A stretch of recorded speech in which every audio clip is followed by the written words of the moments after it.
The Little Dragon Who Couldn't Breathe Fire Kids Story Bedtime Story. In a faraway kingdom, nestled between mountains and forests, there was a little dragon named Ember. Ember wasn't like the other dragons. While they could all breathe fire, Ember couldn't. Every time he tried to breathe fire, only a small puff of smoke came out. This made Ember feel different, and not in a good way. His friends, the other dragons, would roar with flames as they flew through the sky, their fire lighting up the night. Ember watched them, wishing that he too could create a burst of flame. One day, a fierce storm came to the kingdom.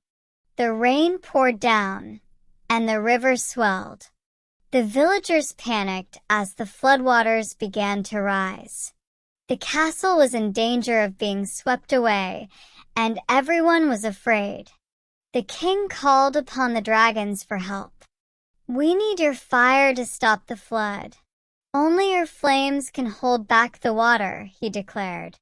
The other dragons took to the sky, their fiery breath scorching the floodwaters, slowing them down.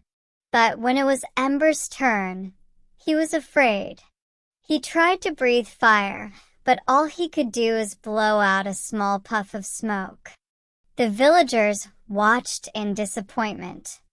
"The little dragon can't help," they whispered.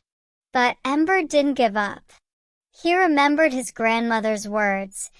Sometimes the greatest strength doesn't come from fire, but from the heart. Determined, Ember flew higher, looking for another way to help.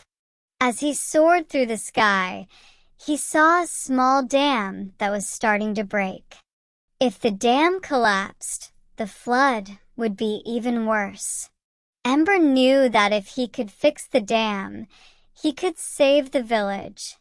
He didn't need fire to do it. Instead, he dove down and used his powerful wings to push rocks and debris into the cracks of the dam, carefully building up the wall. It took all his strength, but Ember didn't stop. As the water began to slow, the villagers cheered. Ember had saved the day, not with fire, but with his courage, determination, and clever thinking. From that day on, Ember knew that he didn't need to breathe fire to be powerful. His true strength came from his heart and his willingness to help others, no matter how different he was.